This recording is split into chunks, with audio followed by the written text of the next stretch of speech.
Ganito ang itsura ngayon ng isang 9-story condo hotel sa Balibago, Angeles City, Pampanga matapos itong bigla ang gumuho madaling araw ng linggo. Nakunan ito ng isang netizen. Nagmistulang bundok ng tambak ng semento, bakal at debris na lang ang naiwan sa dating matayog na gusali habang pinaniniwala ang may mga tao pang buhay na natrap sa ilalim ng guho.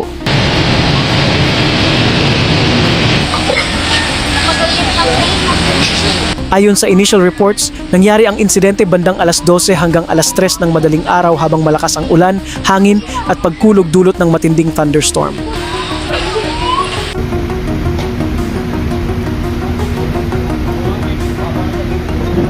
Ang gusali ay under construction pa lamang at nasa ika-9 na palapag na umano nang mangyari ang collapse. Pero mas lalong ikinagulat ng marami matapos lumabas ang ulat na nagdadagdag umano ng ika-10 palapag para sana sa swimming pool kahit hindi raw ito kasama sa approved permit. Sir, papasok ko sa baba. Sir. PIS po yan. Nandiyan ka, PIS. Oo. Kaya mo? Okay lang. Okay lang.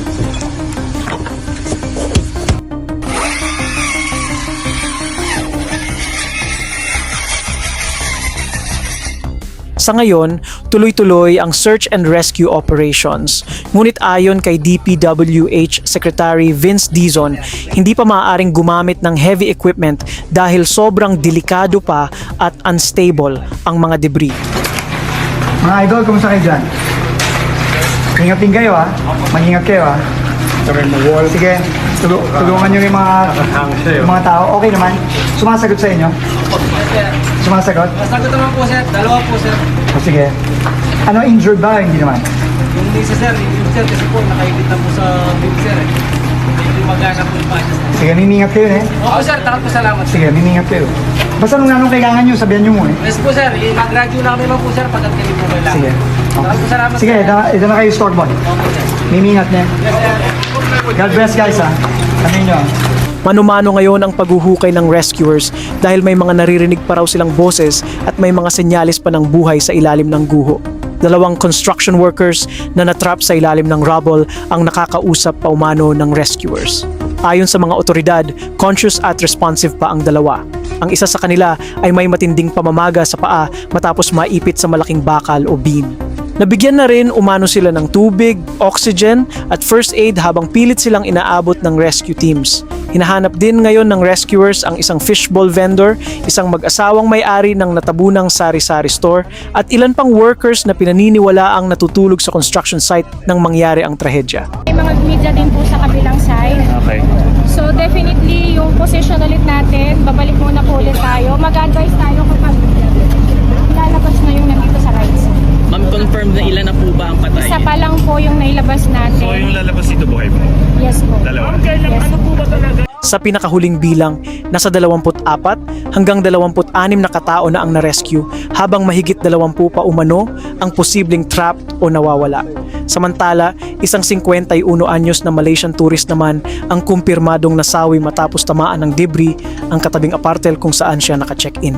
Pero meron tayong ongoing na sinusubukan natin i-search and then maybe i-repeat natin yung nagtitinda ng fish doon. Okay. Lalaki yan, sir? Wala pa siyang lalaki o babae. Basta ang alam nila may nagtitinda ng fishbowl hindi natutulog sa kanyang tindahan. Bukod pa ba yung mag-asawa? O yan na yan, sir? Iba din siguro yung sa mag-asawa. Okay. Fishbowl yung natin. Mahigit 100 rescuers mula sa BFP, PNP, DPWH at MDRRMO ang kasalukuyang nasa lugar kasama ang sniffer dogs para hanapin ang iba pang survivors.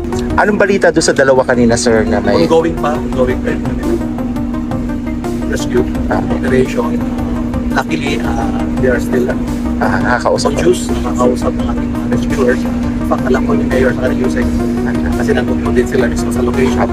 Binibigyan ng first aid, binibigyan ng tubig, at saka nagkandis ng oxygen sila. Munting ano na lang, munting clearing nila sa ilalim para may lusot na po yun sa ilalim. Ongoing din. Ang area, ito ay area 3, ang area 2 may hinahanap din sila yung nagtitinda din. Ang area 1 yung dalawang conscious at ang area 4 naman yung MMDA, meron din silang hinahanap. Patuloy naman ngayong iniimbestigahan ng mga autoridad kung may structural defects ang gusali, kung overloaded ito dahil sa unauthorized na ikasampung palapag o kung pinalala ng malakas na thunderstorm ang pagbagsak ng building. Sa ngayon, umaasa pa rin ang mga rescuer at pamilya ng mga nawawala na may maililigtas pang buhay mula sa ilalim ng gumuhong gusali.